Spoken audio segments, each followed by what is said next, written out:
अस्सलाम वालेकुम dear students. उम्मीद है आप सब खैरियत से होंगे। हमने लास्ट लेक्चर में कुछ जो है प्रिंट एफ फंक्शन के बारे में पढ़ा था। अब हम अपने उसी लेक्चर को आगे कंटिन्यू करेंगे कि हम स्कैन एफ फंक्शन के बारे में पढ़ेंगे। उसके बारे में हम कुछ और देखेंगे, इनपुट हम किस तरह करवाते हैं, आउटपुट किस तरह करवाते हैं। हमने बेसिक आउटपुट का तो पढ़ लिया था, अब हमें इनपुट के बारे में पढ़ना है कि हम इनपुट किस तरह करवाएंगे अपने सी लैंग्वेज के अंदर।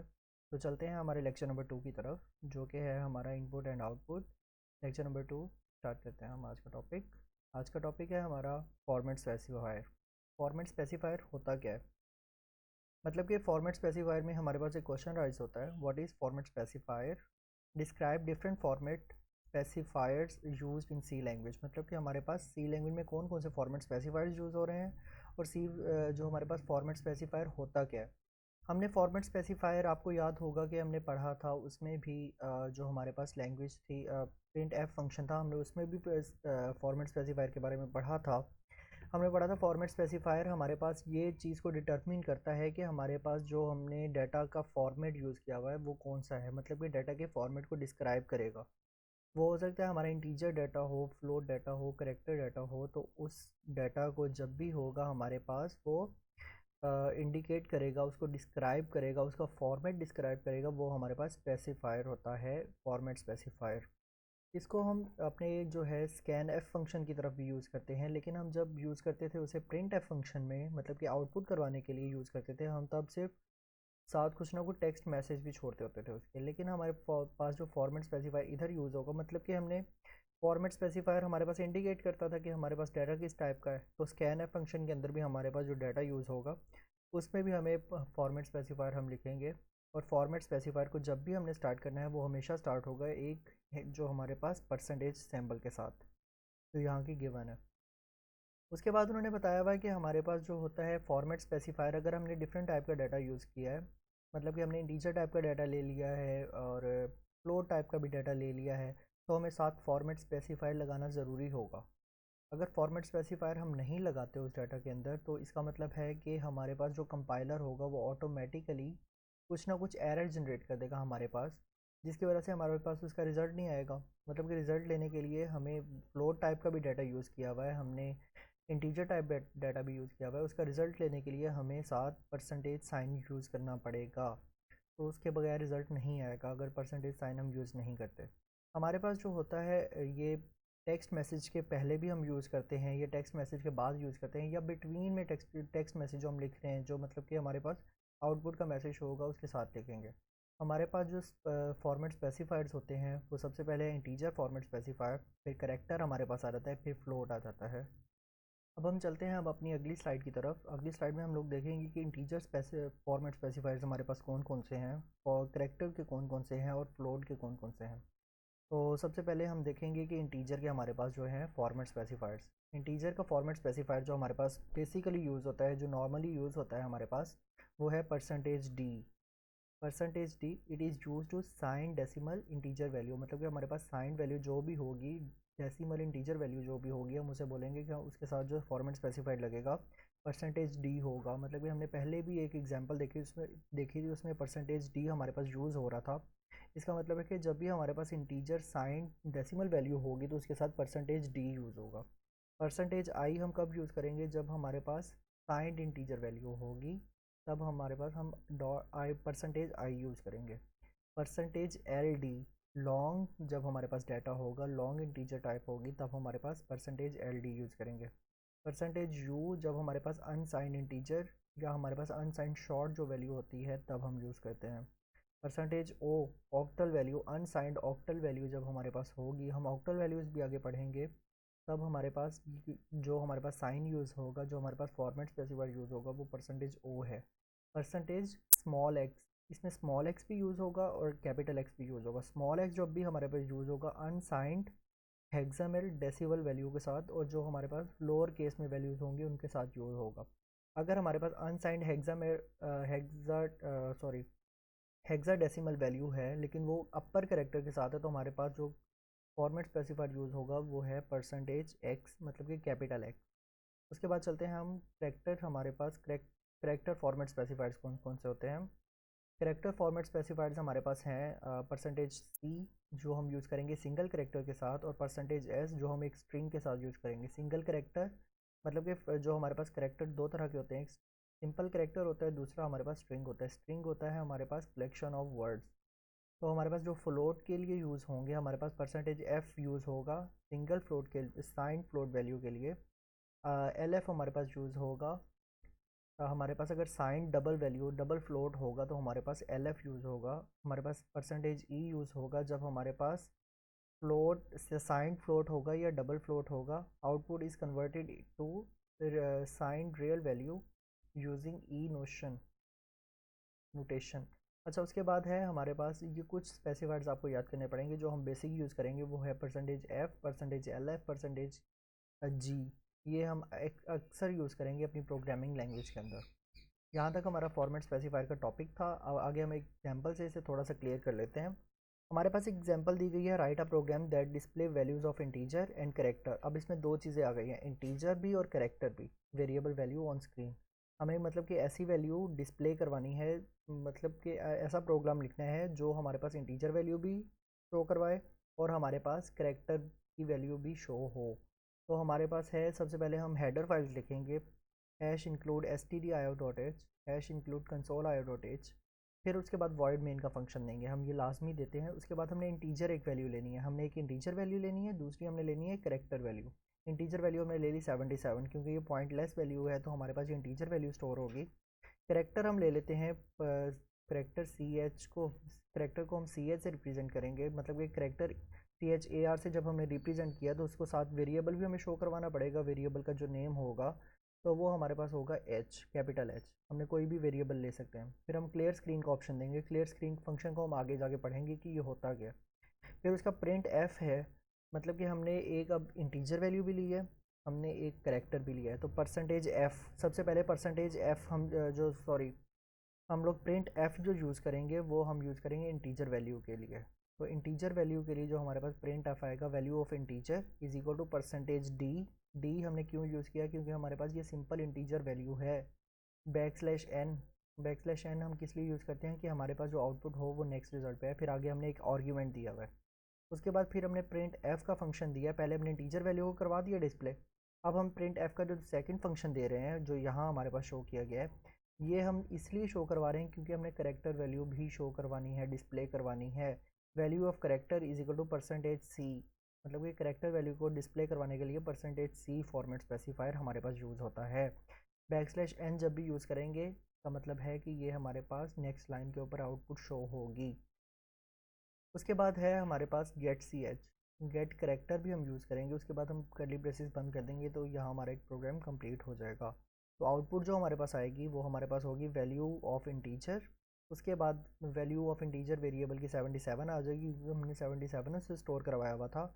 और हमारे पास करेक्टर की जो वैल्यू आएगी वो एच आ जाएगी, कैपिटल, क्योंकि हमने कैपिटल एच से स्टोर करवाया हुआ था। तो स्टूडेंट्स, जहाँ तक हमारा फॉर्मेट स्पेसिफायर कंप्लीट हो गया है, अब हम चलते हैं अपने नेक्स्ट टॉपिक की तरफ, जो है हमारा स्कैन एफ फंक्शन।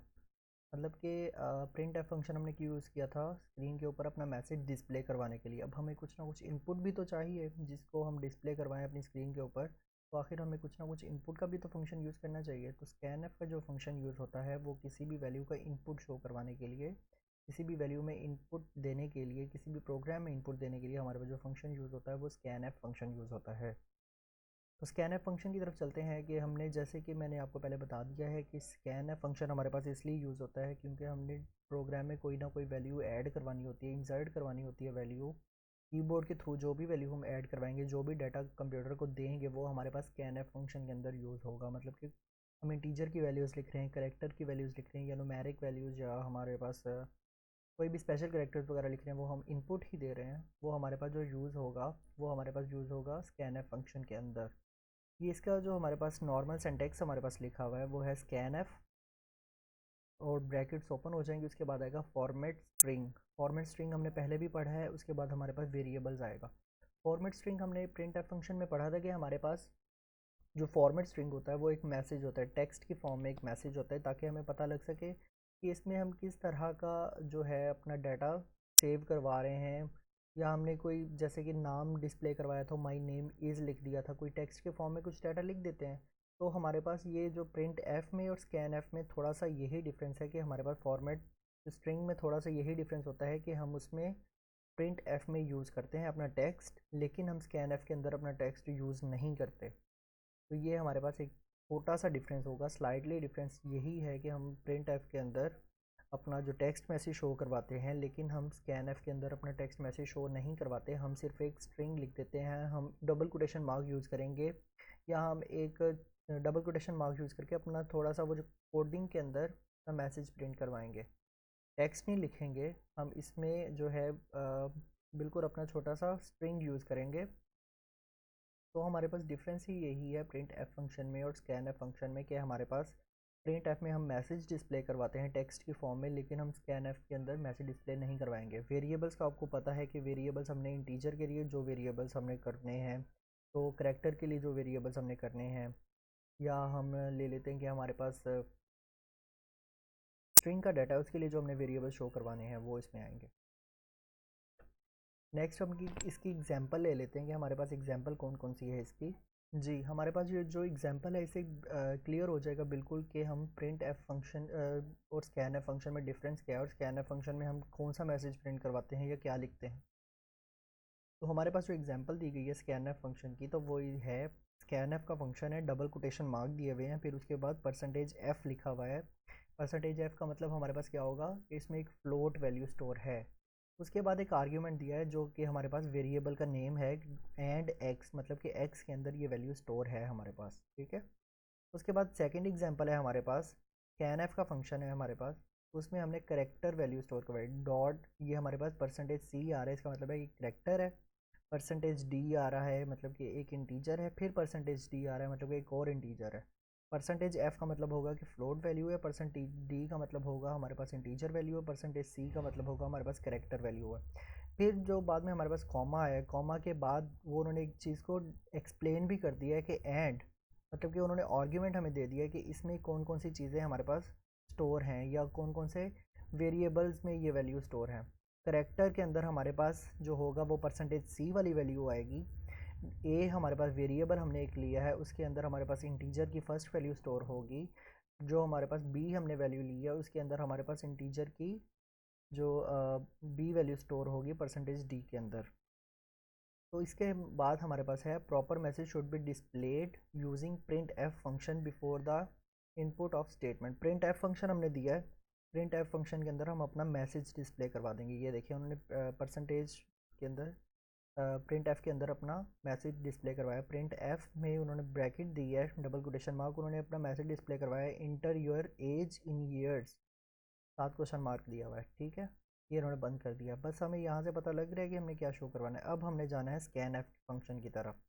अब हमने स्कैन एफ फंक्शन में देखना है कि क्या हमने चीज़ शो करवानी, परसेंटेज डी, क्योंकि हमारी एज होती है हमेशा इंटीजर वैल्यू के अंदर, तो वो हमारे पास परसेंटेज डी की फॉर्म में आ जाएगी। उसके बाद हमारे पास कॉमा आएगा एंड ईयर्स, ईयर्स मतलब कि हमने ईयर्स स्टोर करवाने हैं, तो हमारे पास परसेंटेज डी की वैल्यू आएगी।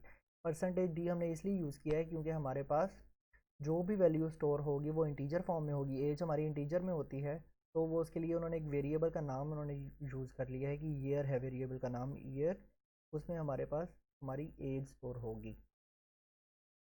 अब चलते हैं हम अपनी एग्जांपल की तरफ, ताकि हमें स्कैन एफ का फंक्शन थोड़ा सा और पता लग जाए, कि स्कैन एफ थोड़ा सा और क्लियर हो जाए। हम एक एग्जांपल ले लेते हैं। जैसे कि एक प्रोग्राम है आपकी बुक में दिया गया है, write a program that input temperature from user in Celsius, मतलब कि सेंटीग्रेड में वो हमारे पास टेम्परेचर ले और कन्वर्ट करे उसे फ़ॉरेनहाइट के अंदर, और कन्वर्जन का उन्होंने फार्मूला भी दिया हुआ है। अब सबसे पहले हमें देखना है कि हमने टेम्परेचर क्या लेना है। अगर हम फ्लोट वैल्यू लेना चाहते हैं तो फ्लोट डिक्लेयर करवाएंगे, अगर हम इंटीजर लेना चाहते हैं तो इंटीजर डिक्लेयर करवाएंगे। लेकिन जो हमारे पास टेम्परेचर होता है वो हम अक्सर हमारे पास जो फ्लोट वैल्यू के अंदर होता है, तो आपको इसे फ्लोट ही लेना पड़ेगा। इसका उन्होंने फार्मूला भी हमें दे दिया है, फार्मूला लिख दिया है कि ये इस फार्मूले की मदद से आपने इसे कन्वर्ट करवाना है। तो हम शुरू करते हैं। हमारे पास जो हेडर फाइल्स हैं, हैश इंक्लूड stdio.h, मतलब कि स्टैंडर्ड इनपुट आउटपुट और कंसोल io.h। उसके बाद हमारे पास मेन फंक्शन उन्होंने दिया है, फिर हमारे पास ब्रैकेट्स ओपन हो गई। अब यहाँ से हमारे प्रोग्राम की मेन बॉडी स्टार्ट होगी। अब हमने फ्लोट लेनी है, दो वैल्यूज़ लेनी है, मतलब कि वैल्यू हमने एक लेनी है, जो हमने टेम्परेचर लेना है वो हमने लेना है सेल्सियस में, तो वो होगा हमारे पास सी टेम्प। हमने सेल्सियस से ही सी टेम्प निकाल लिया, मतलब कि हमने सेल्सियस में लेना है टेम्परेचर और उसको कन्वर्ट करवाना है फ़ारेनहाइट के अंदर टेम्परेचर को, तो हमारे पास एफ टेम्प आ जाएगा उसकी जगह। ठीक है, फिर उसके बाद क्लियर स्क्रीन का ऑप्शन दे देना है हमने। उसके बाद है हमारे पास प्रिंट एफ फंक्शन में हमने लिखना है इंटर टेम्परेचर इन सेल्सियस, मतलब कि सेल्सियस में हमने टेम्परेचर स्टोर करवाना है ना, तो इंटर टेम्परेचर इन सेल्सियस। उसके बाद आ जाएगा स्कैन एफ फंक्शन में हमें क्या लिखना है कि परसेंटेज एफ, मतलब क्योंकि हम जो है अपना टेम्परेचर ले रहे हैं वो फ्लोट वैल्यू के अंदर ले रहे हैं, एंड टेम्प हमने इस तरह से लिखा है कि हम टेम्परेचर की वैल्यू इसमें स्टोर करवाएंगे।